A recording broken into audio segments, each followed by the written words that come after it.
शास्त्रों के अनुसार संकट चौथ को संकष्टी चतुर्थी, वक्रतुंडी चतुर्थी, माही चौथ, तिलकुटा चौथ भी कहा जाता है।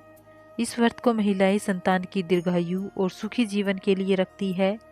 संकट चौथ का व्रत प्रत्येक वर्ष माघ महीने के कृष्ण पक्ष की चतुर्थी तिथि को रखा जाता है। माघ महीने के कृष्ण पक्ष की चतुर्थी साल की सबसे बड़ी चौथ मानी जाती है। आइए जानते हैं साल 2025 में संकट चौथ व्रत किस दिन रखा जाएगा।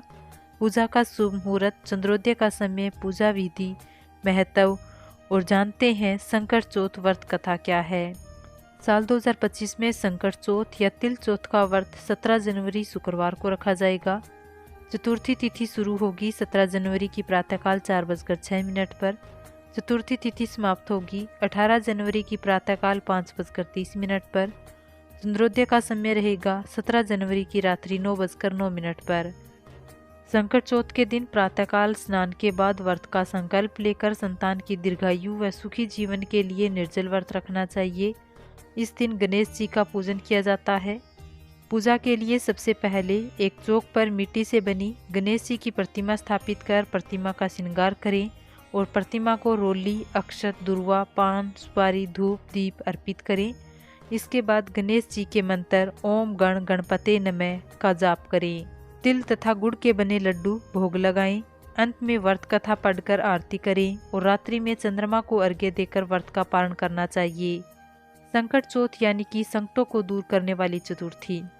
इस दिन व्रत करने से विघ्नहर्ता गणेश जी प्रसन्न होते हैं और सभी कष्टों को दूर करते हैं। इस व्रत के साथ साथ इस दिन पढ़ी जाने वाली व्रत कथा का भी सर्वाधिक महत्व होता है।